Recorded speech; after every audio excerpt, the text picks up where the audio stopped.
Got batteries? Do you have enough?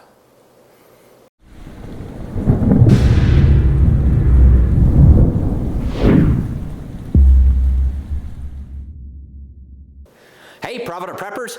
I was at Costco yesterday and found this new little toy, and it got me started on batteries, so that's what we're talking about today.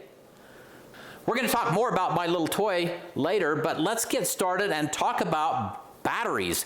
This is something we all use probably almost every day. Now, we don't use them quite as much as we used to because a lot of devices have gone to internal lithium batteries and such, but we still use batteries. So I decided today I was going to gather up things in my house that we use batteries for. And I probably didn't get them all, but there's radios.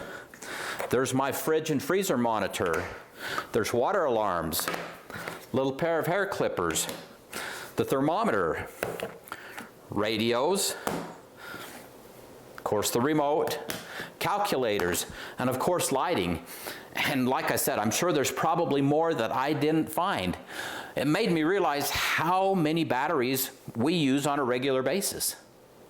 And I forgot to mention maybe two of the most important ones, our smoke and fire alarms and our carbon monoxide alarms. And when you run out of batteries on those and they're chirping, it makes my wife crazy. So just having those batteries is critical for my sanity too. One of the things we've tried to do is find devices that we don't need batteries for. The less batteries I have to buy and store and throw away, the better off. We love these hybrid lights. For example, this lantern, it will put out more light than the lantern I showed earlier that uses 8 D cells.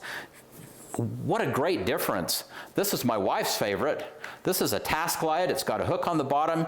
It charges by solar. You've got a light on the end. Such great devices. If you're interested in these hybrid lights, check out the link in the description, and if you use the promo code Provident, they will give you 20% off. If you're going to store batteries, you really need to have it organized. And that's what drove me to get excited about this. We were actually at the pharmacy. We were getting a prescription filled, and the pharmacist had one of these sitting on the back counter. I guess he was buying it. He was excited about it too. But I kept looking at it, and finally he said, "Oh, you're interested in that? They have them right over there." Well, he told us the wrong place. So we spent a while going around the store, but we did find it, and we decided this was something that we needed because our battery drawer, which is in a file cabinet down in our storage room, it's nice and cool and dry.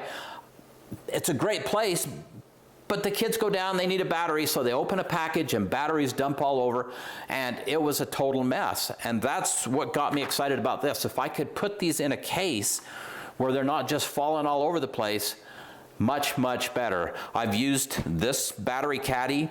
I've used this one, but I really like this one best because it'll hold 180 batteries. It's got storage on the back and on the front, and you can see what's there.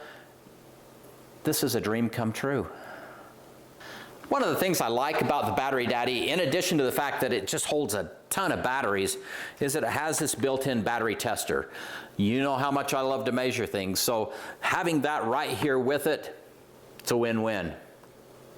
Most batteries today have a 10-year shelf life, sometimes even longer, so don't hesitate to stock up a little bit. Make sure that you have what you need when you need it. And now for the question of the day. What do you do to keep your batteries organized?